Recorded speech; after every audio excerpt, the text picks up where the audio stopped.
Bonjour, Nicolas Castaldi, je suis directeur délégué auprès du directeur général de l'AP-HP et je pilote le projet Hôtel-Dieu, ici à l'Hôtel-Dieu, dont la vocation principale est, on va dire, d'accélérer le tournant du soin digital dans les établissements de santé et en essayant de croiser autant que faire se peut trois mondes qui ont besoin de se parler, celui du soin, celui de la recherche et celui de l'innovation.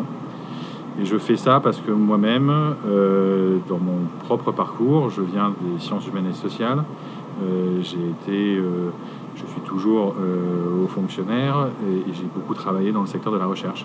Et aujourd'hui, j'essaie de faire se communiquer trois dimensions qui ont chacune leur logique, chacune leurs intérêts, chacune leurs forces, qui ont, je pense, beaucoup de choses à faire ensemble.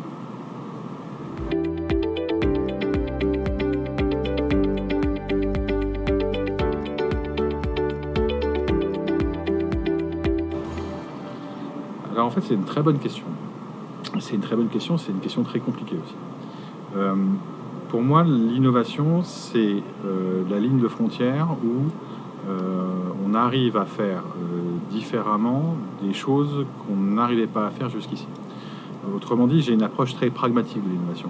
Je ne la définis pas par le transfert de technologie, je ne la définis pas par la propriété intellectuelle ou industrielle, je la définis par le fait d'être capable à un moment d'avoir un résultat qu'on n'avait pas jusqu'ici, de l'avoir parce qu'on a su mobiliser des technologies de rupture, de l'intelligence artificielle, des technologies numériques, des technologies physiques ou biologiques, mais aussi quand on est capable de construire des modes d'organisation différents qui permettent à la fin d'avoir des prises en charge différentes. Je pense que c'est important d'avoir une définition large de la notion d'innovation, mais qu'il ne faut pas se perdre au passage. Le risque qui vient immédiatement, c'est celui qui consiste à diluer la notion ou à mettre l'innovation sur tout. Donc à la fin des fins, la vraie question, c'est la transformation et c'est l'impact. Et donc je définirai l'innovation par son résultat.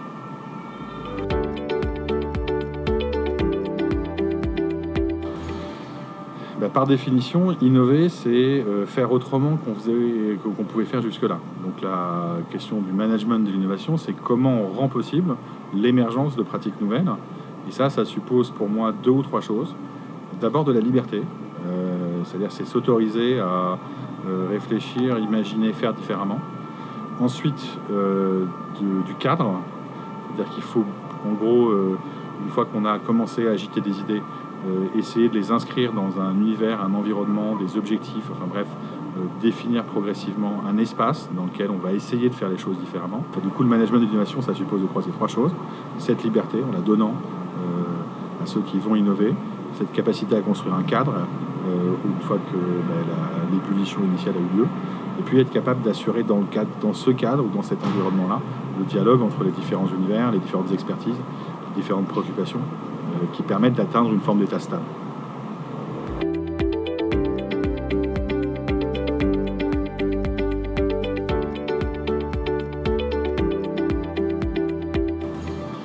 En fait, la naissance de Hôtel-Dieu, c'est des séries de constats. Le premier constat, c'est la démultiplication des interactions entre des services de soins à l'AP-HP et des startups. C'est un constat qui s'est imposé, qui était une forme d'évidence. Le deuxième constat, c'est que malgré cette multiplicité de liens, on avait beaucoup de mal à travailler efficacement ensemble. Et pourquoi ? Parce qu'en fait, on avait tendance à mélanger les enjeux, mélanger les dimensions. Typiquement, en permanence, la question du co-développement, de la mise au point des innovations, de la mise au point des technologies était une question qui était mêlée de préoccupations immédiates, d'achat, de vente, de déploiement. Donc on avait quelque part une forme de confusion permanente et on avait besoin de séparer les choses et de créer à l'AP-HP un espace dont la vocation principale et même unique est d'être dans des logiques d'innovation partagée, d'innovation ouverte, avec une forme de relation nouvelle entre l'hôpital, les acteurs hospitaliers, les médecins, les soignants, les cadres administratifs et puis les startups et l'innovation. Donc on a créé cet espace-là et on l'a mis en place. Et on l'a mis en place en se disant qu'il se passait quelque chose au-delà du foisonnement, au-delà des difficultés. Que ce quelque chose, c'était une place croissante des technologies digitales dans le quotidien du soin, pas simplement sur les parties administratives des parcours, pas simplement sur la prise de rendez-vous, pas simplement sur des étapes initiales administratives d'enregistrement d'un patient, et qu'on commençait à voir le soin se transformer à l'épreuve de l'arrivée des technologies digitales. Et on a eu le sentiment qu'il ne fallait pas simplement construire de nouvelles manières de travailler ensemble, mais que la question derrière ça, c'était quel modèle on est en train de construire. C'est-à-dire à quoi ressemble le soin quand il se digitalise, à quoi ressemblent les relations entre acteurs publics, acteurs privés, dans un univers où il y a des startups qui proposent des solutions de suivi à distance de patients, dans un univers où les objets connectés collectent des datas sur les patients eux-mêmes, dans un univers où, dans plein de registres différents, on est en train de voir arriver des choses qu'on n'avait pas vraiment anticipées. Et notre sentiment, c'est qu'il ne faut donc pas simplement travailler ensemble, il faut aussi réfléchir ensemble à ce qu'on est en train de construire. La santé numérique, c'est aussi une forme de puzzle. Et le problème des puzzles, c'est que chaque pièce se pense indépendamment des autres. Une des vocations de Hôtel-Dieu, c'est aussi de créer un espace où on puisse réfléchir ensemble à quoi ressemble l'univers et le soin qu'on construit. Le réfléchir ensemble, ça veut dire en écoutant ce que les uns et les autres ont à dire, ça veut dire en disant que chacun a une forme de place dans cette équation, mais on a besoin, je crois, de construire cette vision commune et partagée, et qui n'est pas simplement une vision de la PHP ou des startups qui travaillent avec la PHP. Hôtel-Dieu, c'est un environnement ouvert sur les universités franciliennes, ouvert sur le monde de l'innovation, ouvert aussi à toute la diversité des établissements de santé, et on a à cœur d'assumer jusqu'au bout cette dimension d'ouverture qui nous paraît centrale.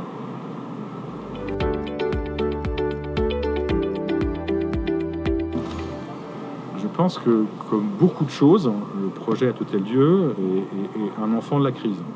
C'est un enfant de la crise parce que il y a un élément de contraste qui est assez important. Et donc si je devais raconter l'histoire, il y a peut-être 2 ou 3 étapes. La première, c'est qu'il y avait eu ici à l'Hôtel-Dieu, en 2017, un projet d'institut hospitalier universitaire qui était porté par le professeur Philippe Raveau, qui est aujourd'hui le directeur scientifique de Hôtel-Dieu. Et ce projet était un projet qui justement anticipait ces questions de suivi à distance de soins digitales. Ce projet n'avait pas été retenu, et il n'avait pas été retenu y compris parce qu'il y avait le sentiment, parmi un certain nombre de personnes, que ces questions-là étaient encore des questions très lointaines, qu'elles n'étaient pas importantes, qu'elles se poseraient plus tard. Première chose. Deuxième chose, ça a fait contraste avec une expérience qui s'est imposée à nous dans la crise, à savoir le recours massif aux technologies numériques pour gérer une situation où l'hôpital était plus capable d'absorber les patients qui suivaient en temps normal, et où par ailleurs les médecins de ville et l'ensemble des médecins avaient besoin de pouvoir suivre des patients en dehors d'environnement physique. Et donc on a vu l'essor bien connu de la téléconsultation, on a vu aussi l'explosion du suivi à distance. À la PHP ou en Ile-de-France, ça s'est traduit par Covidom, qui a été construit et porté par à la fois l'AP, l'URPS Île-de-France, avec le soutien de l'ARS, mais le succès de Covidom, c'est une très belle démonstration du fait que vous pouvez suivre des centaines de milliers de patients avec une application assez simple. Et que donc la santé numérique ou la santé connectée ou le soin digital, c'est pas un petit sujet localisé, ponctuel, c'est une transformation globale. En tout cas, c'est un sujet global très large. Et donc le contraste entre les deux nous a conduit, alors sous l'impulsion de Martin Hirsch et avec Philippe Raveau, à nous dire que c'était le moment sans doute de réinventer le projet d'IHU qui avait été construit ici, de le penser différemment, et de le penser différemment notamment en le tournant très fortement vis-à-vis des startups, parce que le constat qu'on faisait tous, c'est qu'entre-temps, l'offre économique avait commencé à exploser. Covidom, on l'a fait avec Nouvéal, qui avait maintenant des acteurs économiques qui étaient capables de pas simplement réfléchir à ce qu'on allait faire, mais de le faire. Et donc on a, je pense, apporté une tonalité un peu nouvelle, qui était de faire de ce sujet-là non plus seulement un sujet de recherche, ou un sujet de soins, mais d'en faire très clairement un sujet d'innovation.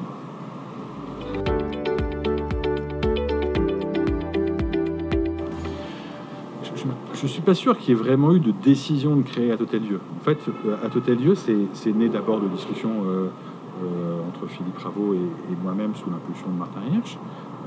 Et ensuite, Hôtel-Dieu, c'est pas construit comme un projet de la PHP. Ça s'est construit comme un projet partenarial de 3 grands acteurs, la P bien sûr, l'Université de Paris-Cité, qui apporte au projet dans son ensemble une vision recherche qui est d'abord une vision de réflexion sur les systèmes, de réflexion sur le passage à l'échelle, de réflexion sur justement ce que veut dire ce soin digital. Et puis il y a un troisième type d'acteurs qui sont les startups. Athotel-Dieu s'est monté d'abord avec 5 startups françaises, Lifun, Nuvéal, Weezings, Implicity et Nabla, et autour d'une vision partagée du type de partenariat dont on avait besoin et des types d'objets autour desquels on devait travailler. Donc c'est né comme un parcours, c'est né comme un projet, au croisement du monde académique, du monde du soin et du monde économique ou du monde des startups. Et du coup, les interrogations qui ont pu exister étaient plutôt des interrogations qui tenaient à l'émergence de ce type de partenariat original, plutôt au point de savoir si l'innovation était un sujet d'importance ou pas. La PHP faisait déjà un certain nombre de choses en matière d'innovation. Le hub innovation était en train de voir le jour. On était en train de se dire que globalement, on voulait construire des modalités d'interaction différentes. L'originalité d'Athotel-Dieu, c'est d'avoir proposé d'emblée une méthode partenariale en mode innovation ouverte et partagée, au croisement de l'univers hospitalier et de l'univers des startups. Et c'est ça sa force, c'est ça son originalité. Ça a pu surprendre, mais je crois que tout le monde voit assez bien que dans un univers où il y a une offre économique qui est là, qui sollicite les services, qui vient interroger les médecins, les soignants, d'un côté, et de l'autre, où on a un hôpital qui lui-même s'interroge sur la bonne manière de digitaliser, il est sans doute infiniment plus intelligent d'avoir ensemble des discussions en amont sur ce à quoi ressemble ce dont on a besoin, sur la vision médicale sous-jacente, sur toutes les conditions d'intégration d'une solution numérique portée par un acteur privé à un environnement public. Tout ça, il faut mieux qu'on le discute avant, de même qu'il faut mieux qu'on fasse ensemble l'évaluation de l'impact réel des technologies, plutôt que de continuer dans la voie qui était la voie habituelle, qui était des startups qui développaient des solutions, et puis une épreuve du marché qui était celle de la réussite ou de l'échec, ou du demi-succès ou du demi-échec. Et donc ce pari-là, je trouve, somme toute, qu'il a un peu surpris, mais qu'il a été assez vite bien accueilli parce qu'il répondait à une forme de besoin du moment.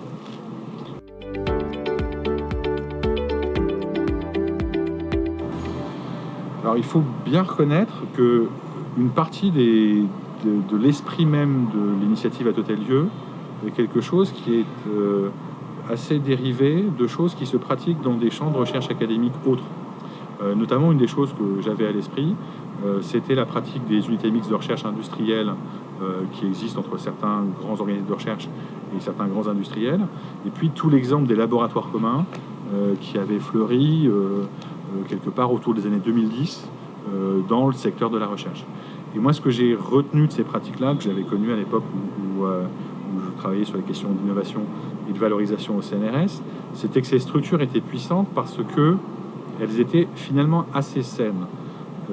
À la fois, chacun savait assez clairement ce qu'il venait chercher dans le partenariat, et du coup, on avait un vrai partenariat où les deux parties prenantes, ou plus, se sentaient comme chez elles dans la structure.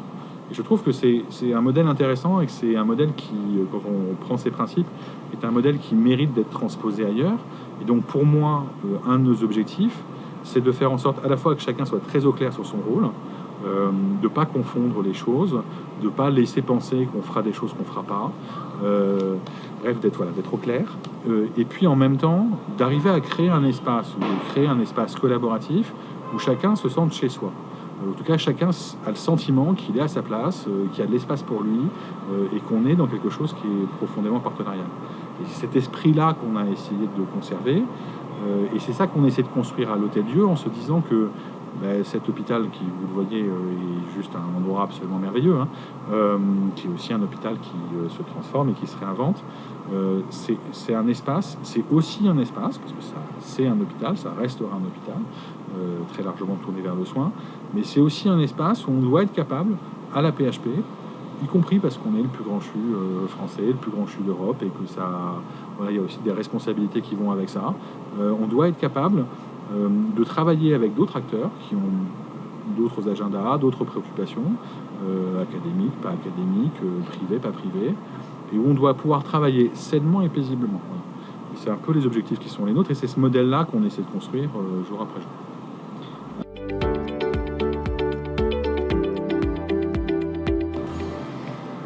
C'est une question importante. C'est une question sur laquelle moi j'ai progressivement changé de regard.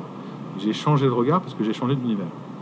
Quand je m'occupais de la valorisation au CNRS, par définition, j'avais le sentiment que l'innovation se définissait d'abord par une dynamique de transfert de technologie, à la fois de rupture et peu mature, qu'on allait amener progressivement à un stade de développement qui leur permettrait d'être utilisés massivement dans un certain nombre d'endroits.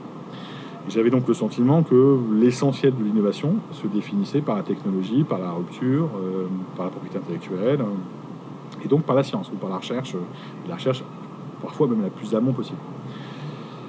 Aujourd'hui, après 2 années passées au quotidien à la paix, passées dans le monde hospitalier, passées à discuter avec de très nombreux partenaires publics et privés, j'ai un peu changé de regard pour 2 raisons. La première, c'est que d'abord j'ai mesuré à quel point la question de la capacité de se mesurer à l'usage, aux usagers, aux bénéficiaires finaux, aux clients finaux, quelle que soit la formule qu'on utilise, elles sont souvent assez laides, mais en tout cas se confronter aux besoins, à ceux qui, dans les systèmes de soins, vont utiliser ces technologies au bénéfice des patients, à quel point ça c'est crucial, c'est central, et à quel point il y a là une intelligence et une valeur absolument considérable. C'est mon premier point. Puis mon deuxième point, c'est que j'ai aussi mieux compris à quel point il y a en matière d'innovation des choses qui sont plus ou moins technologiques, plus ou moins disruptives, et j'ai le sentiment qu'il y a un nombre considérable de choses à faire qui ne sont pas forcément très technologiques, en tout cas qui n'appellent pas une intensité technologique, une intensité scientifique extraordinaire, qui après sont compliquées à faire parce que ça pose beaucoup de questions d'usage, beaucoup de questions de déploiement, beaucoup de questions de qualité d'expérience, de qualité de produit, de fluidité, et que ces choses-là ne sont pas très scientifiques, mais en revanche ont un impact, une capacité à transformer le soin, le quotidien des soignants, le quotidien des patients, d'une manière assez extraordinaire. Et donc mon sentiment, après 2 ans, c'est de se dire qu'effectivement on ferait sans doute une erreur, et même une assez grave erreur, si on réduisait l'innovation à du transfert de recherche scientifique amont. Je pense que c'est une partie importante du sujet, mais que ça n'est qu'une partie du sujet.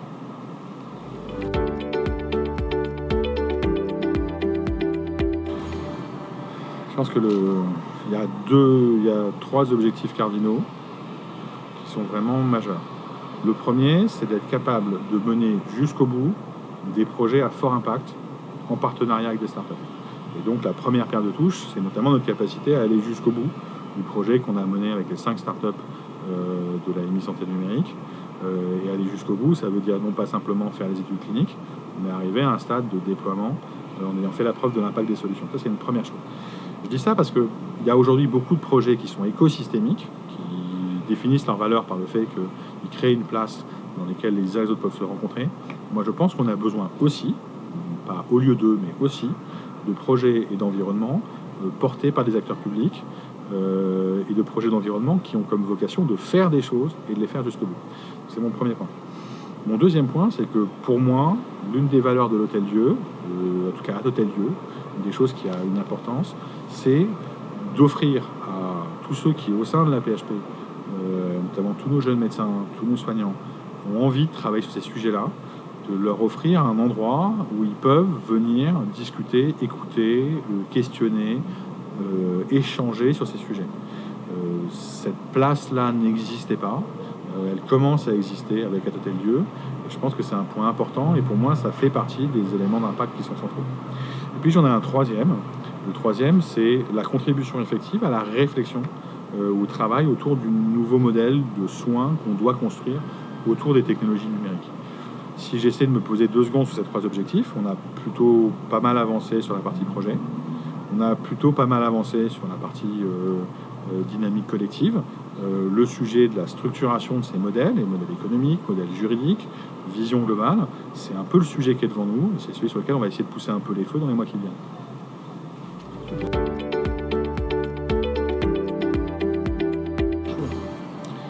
Alors, il y a eu plusieurs choix un peu structurants qui ont été faits.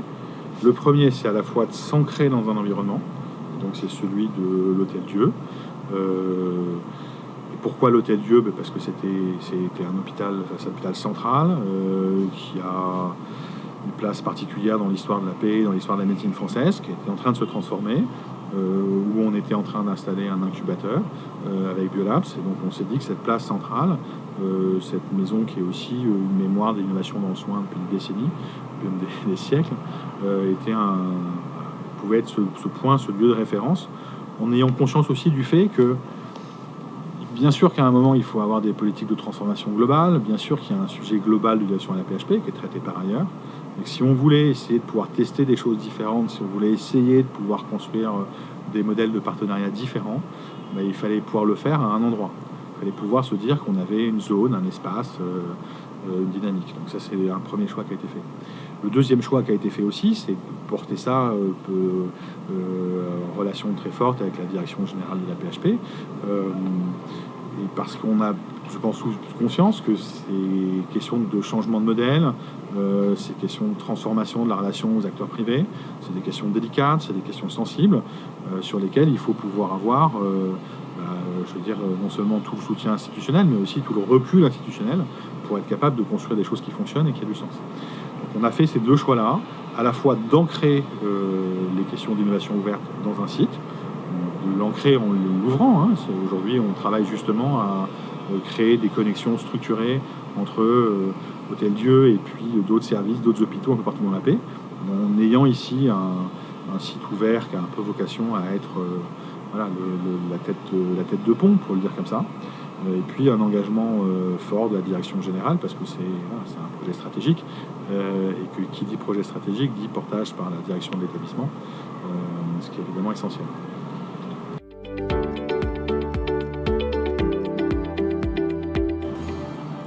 Moi, je pense que les établissements de santé ont une place absolument centrale, et qu'ils ont effectivement une place centrale dans leurs écosystèmes, au milieu des acteurs économiques, et que cette centralité même est aussi ce qui parfois rend difficile d'assumer cette position. Si je prends l'exemple de la PHP, mais je pense qu'on peut le retrouver dans beaucoup d'établissements de santé, publics, privés, de tailles très différentes, vous avez aujourd'hui un niveau de sollicitation par les acteurs privés qui est impressionnant. Et ça ne va pas se calmer, puisqu'il y a aujourd'hui des politiques publiques très fortes de soutien à la création d'entreprises, au développement d'entreprises. Donc on va voir se multiplier ces sollicitations. Et donc je trouve qu'une des difficultés qui existent aujourd'hui pour l'hôpital, pour les hôpitaux, c'est d'arriver à jouer ce rôle central sans se laisser déborder par ce rôle. Et donc ça veut dire une chose, ça veut dire qu'à la fois il faut réfléchir à des stratégies ouvertes, c'est-à-dire c'est être capable d'identifier les fonctions clés, en tout cas ce qui ne peut pas avoir lieu s'il n'y a pas de partenariat avec l'hôpital. Je vois basiquement 3 qui sont l'accès à l'expertise médicale et soignante, la capacité d'expérimenter et de tester, la capacité d'évaluer, ça ne peut pas se faire ailleurs ou quasiment pas ailleurs que dans un hôpital. Donc ces fonctions-là, il faut les réfléchir dans un mode ouvert. Il faut se dire qu'elles sont clés pour des développements d'acteurs économiques, ce qui a en retour un impact direct sur le soin, parce que c'est des solutions qui, in fine, seront utilisées par les services. Donc c'est pas une question simplement d'impact économique, c'est une question d'impact in fine sur les pratiques de soins et donc sur les patients. Voilà. Donc il faut mesurer ces activités. Et puis, il faut être capable, du coup, de proposer ou de rendre ce service-là, mais le terme n'est pas bon. En tout cas, il faut être capable d'offrir cet accompagnement-là à un nombre d'acteurs économiques qu'à mon avis, il faut avoir sélectionné et choisi sur la base de besoins ou de priorités qui soient exprimés par la gouvernance, le terrain. Il y a plein de modalités possibles. Je pense qu'il faut choisir ces combats. Il faut les choisir sur des enjeux qu'on estime importants, et il faut essayer de conjoindre qualité de relation et investissement stratégique. Je pense que si on essaie simplement d'ouvrir les portes de l'hôpital, l'hôpital risque à un moment de ne pas tenir la promesse qu'il fait, d'une part, et d'autre part d'être débordé par le mouvement qu'il crée. Donc je pense qu'il faut avoir ce double courage-là, de faire ce double mouvement.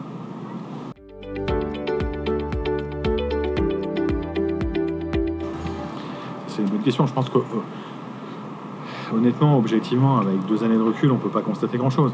Je pense en tout cas que moi, je vois 2 impacts en fait très positifs, à mon sens.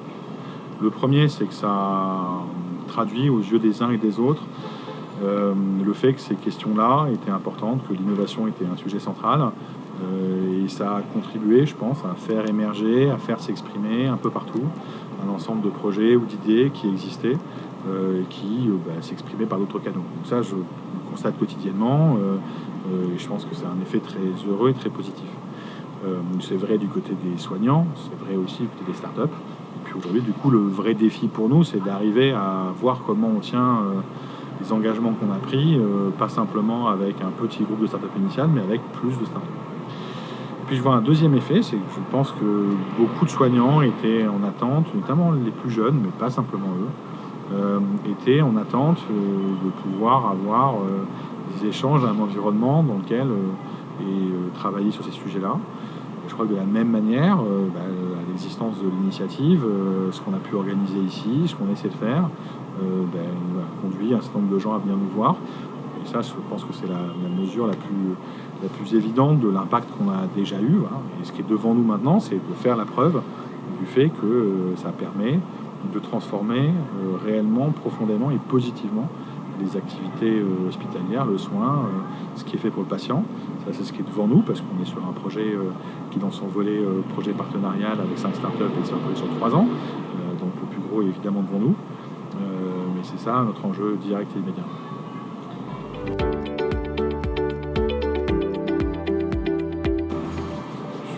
Je pense qu'il y a des choses sur lesquelles j'ai le sentiment d'être conforté dans l'expérience sur certains choix. Et puis je pense que l'expérience m'a aussi attiré mon attention sur des points que je n'avais pas forcément vus, ou pas assez compris. Ce sur quoi moi je me suis senti conforté, c'est à la fois d'abord le sentiment qu'il y a indiscutablement un moment et une envie collective de faire. Ça, c'est une évidence. Je pensais aussi qu'il était possible de créer des dynamiques partenariales ouvertes et coopératives avec des startups. Et je pense que l'expérience a montré que c'était effectivement possible. Et qu'aujourd'hui, un certain nombre d'acteurs ont envie de participer à construire quelque chose de plus grand qu'eux. C'est vrai. Et c'est aussi assez propre à la santé, je pense. Il y a cette conscience-là. En tout cas, chez une partie des startups et évidemment chez les soignants. Et puis, je pense aussi que le fait que l'espace hospitalier soit un environnement ou l'environnement naturel, celui où ce genre de choses peuvent se faire et avoir du sens, toutes ces choses-là ont été évidemment confortées. Après, je pense que je vois encore 2 grandes questions devant nous qu'on a commencé à travailler.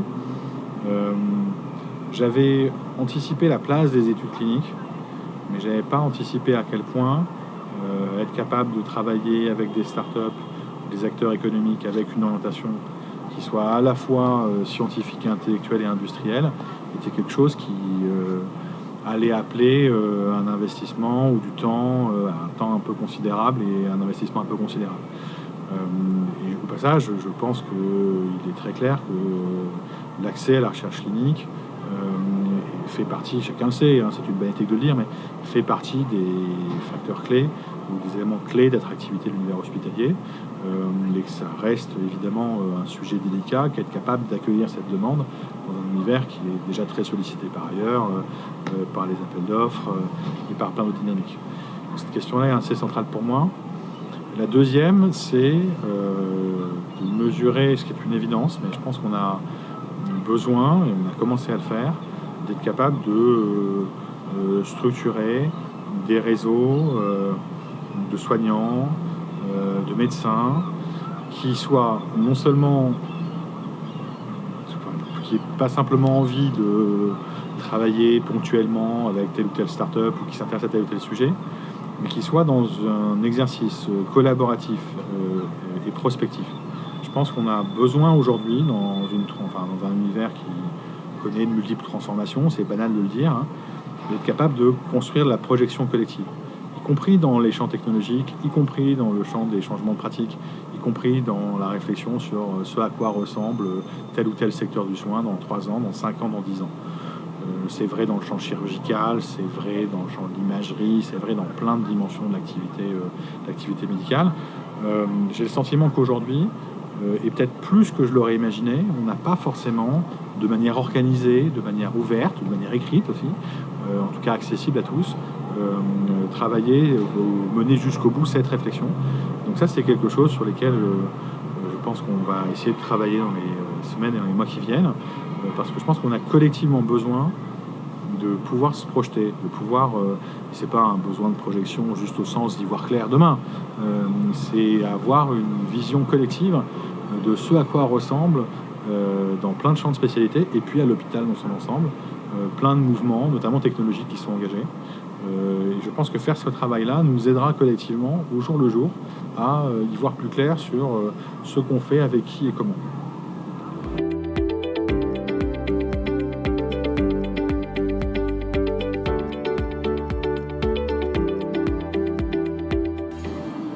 Je pense que les facteurs clés de succès, ils sont assez évidents, mais ils sont importants et il ne faut pas passer à côté. Il faut un soutien institutionnel qui soit fort, c'est évident. Il faut un engagement. Pour moi, c'est un engagement de direction générale. Et ça doit être un axe stratégique aux yeux de l'établissement, premier point. Deuxième point, il y a un vrai sujet de leadership médical. C'est-à-dire qu'il faut pouvoir avoir un engagement d'un ou plusieurs médecins qui ait d'emblée une vision large. Je pense que ce n'est pas uniquement des questions de transformation dans telle ou telle spécialité, dans tel ou tel champ. C'est de se dire qu'on est sur une dynamique globale et assumer le fait d'avoir en tout cas des ambitions et une vision qui sera forcément plus large que les projets eux-mêmes. Ça, c'est mon deuxième point.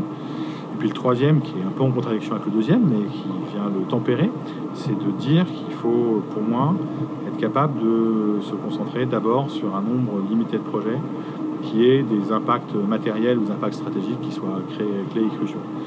Et puis le quatrième point, c'est que je pense qu'il faut accepter de dire que quand on monte un espace d'innovation, on crée quelque chose qui va fonctionner selon des règles un peu différentes, des règles habituelles.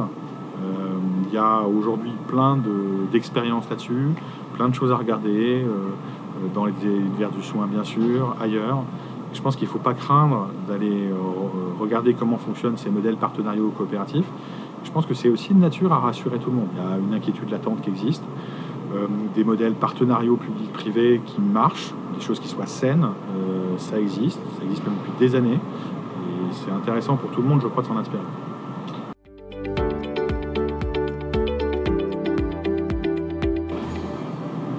C'est une très bonne question. Je pense que en même temps qu'on lancerait le premier projet un peu structurant, je pense qu'on lancerait d'emblée une démarche collective, prospective, pour en quelque sorte en être la contrepartie grand angle. Je pense que ce besoin de projection, ce besoin de prospection, ce besoin de prospective, pardon, donc ce besoin de se projeter, est quelque chose que j'avais un peu sous-estimé au début. Peut-être parce que j'imaginais aussi qu'il y avait plus de choses disponibles qu'en réalité. Je pense que j'essaierai d'avancer aussi vite en parallèle sur ce sujet que sur les autres sujets.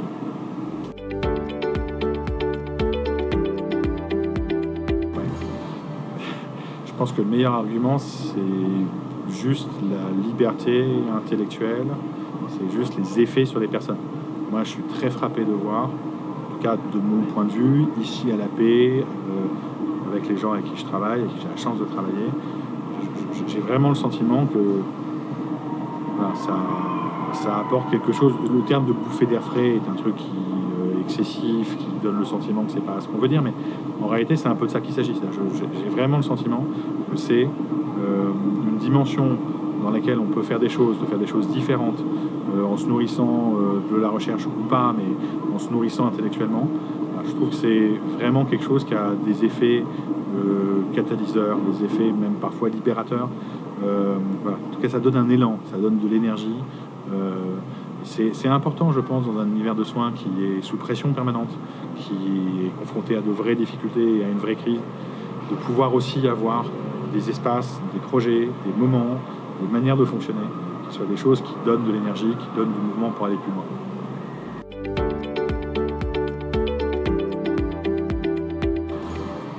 Moi, je pense qu'il y a le besoin d'accompagnement, il est double ou il est triple. D'abord, il y a une première chose qui est importante. En tout cas, moi, c'est ce que j'entends dans ce que me disent les médecins, dans ce que me disent les soignants. C'est qu'ils ont d'abord besoin d'entendre, de la part de leur institution, que ces activités d'innovation font partie à part entière des choses qu'ils peuvent faire.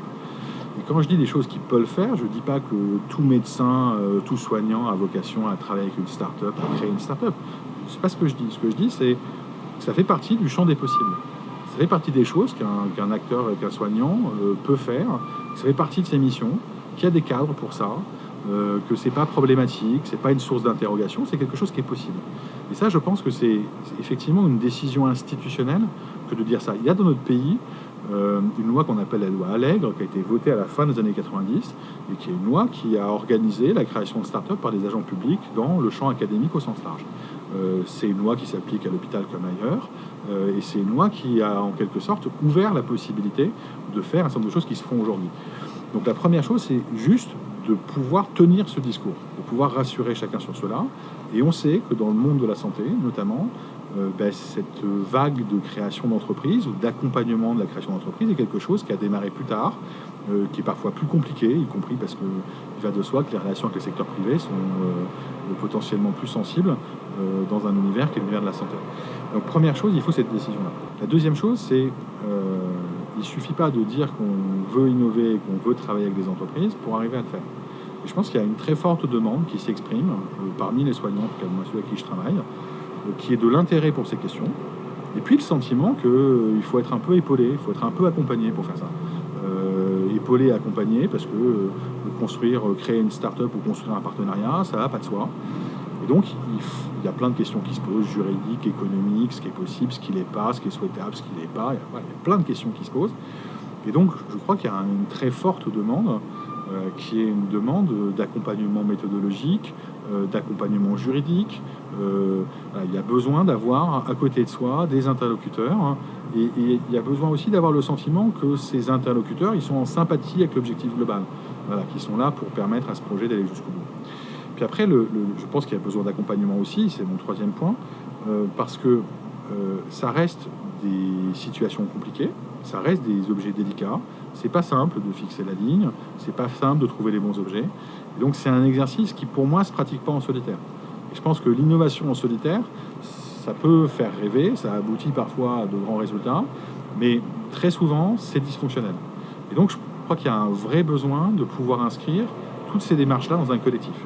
Et puis je finirai par un dernier point, qui nous ramène à la question du système ou de la vision globale. Il y a aujourd'hui un foisonnement d'initiatives, de start-up, de produits. Enfin, il se passe clairement quelque chose, ce qui sur le plan économique et sur le plan sanitaire est plutôt une bonne nouvelle. Et ça pose une question, qui est comment dans ce foisonnement-là, on arrive à construire des choses qui soient plus grandes, qui aient du sens, qui aient un modèle économique, qui n'ait pas déjà été fait 23 fois, qui éventuellement crée une plus grande valeur. Et ça suppose aussi, en parallèle de tout l'accompagnement des innovateurs de l'innovation, encore une fois, de construire une vision plus large, d'être capable de dire à un médecin ou à un soignant qui veut créer une entreprise que le sujet, la question à laquelle il s'attaque, en un sens, elle semble avoir été réglée ou elle est fait déjà l'objet d'un projet ou d'une entreprise qui marche très bien. Et donc, pouvoir lui dire que ce n'est pas forcément le bon sujet. De la même manière, c'est pouvoir se poser la question de savoir si telle ou telle innovation a une chance quelconque un jour de rencontrer un marché. Il y a une question évidente qui est souvent répétée, souvent abordée, mais qui est une question majeure. Et qui est d'autant plus une question majeure aujourd'hui qu'en matière de santé numérique, la barrière d'entrée est assez faible, assez peu élevée. C'est pas très compliqué de développer un produit, en tout cas un premier produit. C'est pas très compliqué d'essayer d'accéder au marché. En tout cas, ça en donne le sentiment. Et ça aboutit aussi à ce qu'on voit aujourd'hui fleurir beaucoup de tout petits projets qui auront peu d'impact, qui n'ont pas de modèle économique et qui ont peu de chances d'aller jusqu'au bout. Et donc, il faut aussi pouvoir être capable d'avoir cette discussion-là avec tous ceux qui veulent porter des projets, parce que c'est la nécessaire réflexion préalable. Elle ne doit pas être éternelle, mais elle pose aussi du coup la question de la compétence, de l'expertise de tous ceux qui, de près ou de loin, accompagnent ces projets.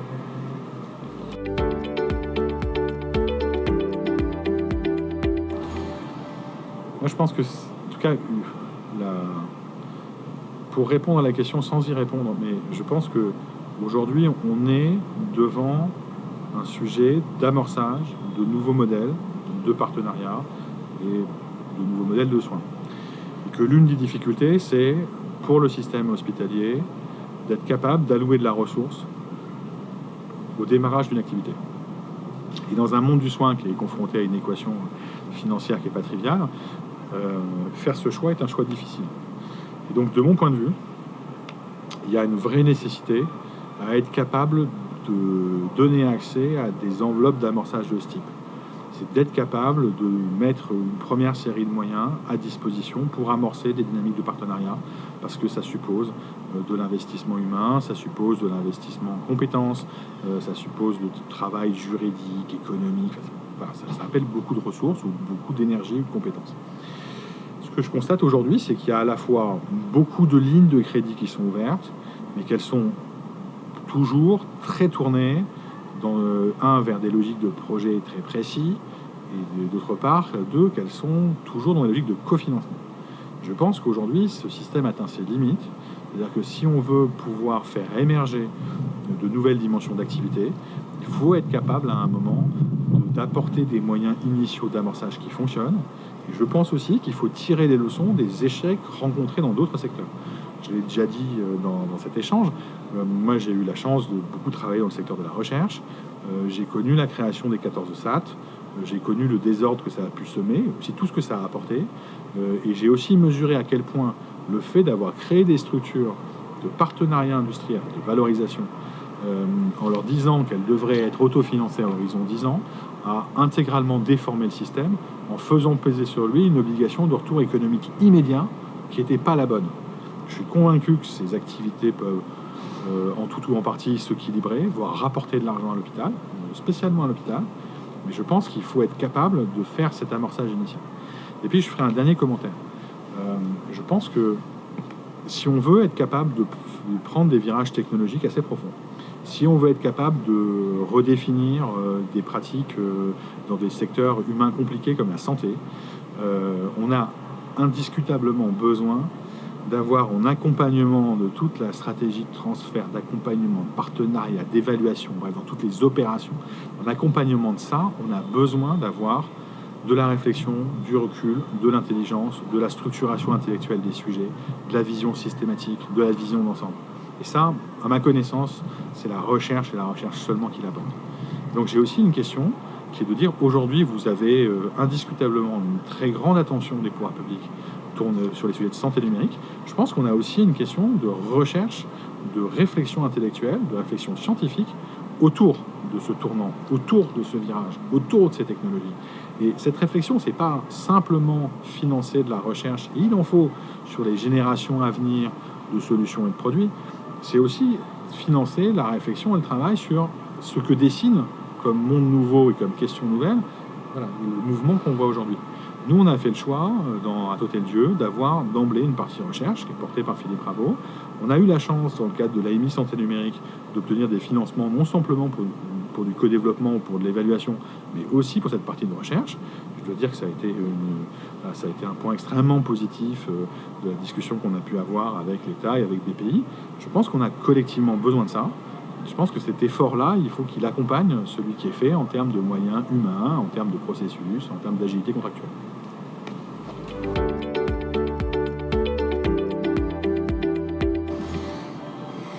Je ne sais pas si les principaux verrous sont législatifs. La réponse est sans doute oui, c'est-à-dire qu'il y a toujours des verrous législatifs ou réglementaires, parce que les textes sont adaptés à un état du monde, que le monde change, et que quand le monde change, il faut changer les textes. Donc ça, après, pour moi, les principaux verrous, ils ne sont pas par nature réglementaires. Je pense que le principal sujet, enfin, il y a deux sujets. Le premier, c'est d'être capable d'organiser réellement des expérimentations, autrement dit, de s'appuyer sur un certain nombre de projets, de lieux partout en France, parce qu'encore une fois, il n'y a pas que la PHP. Voilà, il y a un nombre considérable de projets avec la FHF, vous les voyez les uns et les autres. Il y a aujourd'hui beaucoup de choses qui se passent, beaucoup d'endroits où il se fait des choses intéressantes, et je trouve que ces projets, il faudrait les voir aussi comme des laboratoires de ce qui vient, et du coup des adaptations que ça appelle. Et ça, pour le coup, et c'est mon deuxième point, c'est pas une démarche à laquelle on est habitué en France. Être capable de suivre ce qui se passe sur le terrain, d'anticiper les conséquences de tout ça, éventuellement de construire avec les acteurs dans leur diversité les besoins d'adaptation réglementaire ou législatif, c'est quelque chose qui n'est pas beaucoup dans notre tempérament, pas beaucoup dans notre culture politique. Je pense qu'on aurait besoin de ça. Et moi, à titre personnel, en tout cas, j'aimerais qu'ici, on soit capable de contribuer à la réflexion sur l'adaptation des modèles, d'être capable d'anticiper les problèmes juridiques qu'il va y avoir, être capable aussi de faire des propositions et de les faire pas simplement d'un point de vue, mais en alliant les différents points de vue. Je pense que ça serait une force pour tout le monde et que c'est vrai, ce qui est vrai ici est vrai ailleurs. C'est-à-dire qu'on a vraiment besoin, je crois, de faire ce travail-là. Et aussi cette conversion qui consiste à se dire que pour une partie, on attend, je pense, tous de l'État, et je pense que l'État peut répondre présent, d'être capable d'accompagner ce qui se passe à un certain nombre d'endroits, d'être capable en avance de phase de comprendre ce que ça va appeler comme ajustements divers et variés.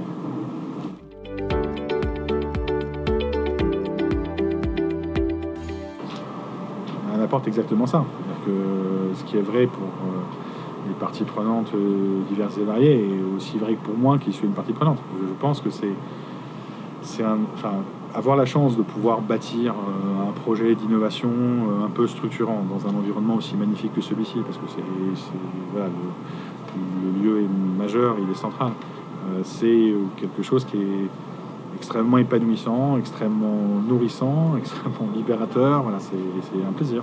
Alors, il y a plein de choses très compliquées tout le temps, mais la démarche d'ensemble, cette idée qu'on essaie de construire ici quelque chose d'un peu différent, qu'on n'a pas forcément vu ailleurs, cette idée qu'on essaie ici aussi d'avoir une forme de relation entre université et hôpital, qui est peut-être un peu différente de celle qu'on voit ailleurs, cette idée aussi qu'on a besoin, au même titre, de la recherche, du soin, des startups, qu'on est capable de monter des projets communs, on est capable d'essayer de faire des choses qui n'ont pas forcément été faites ou pas comme ça.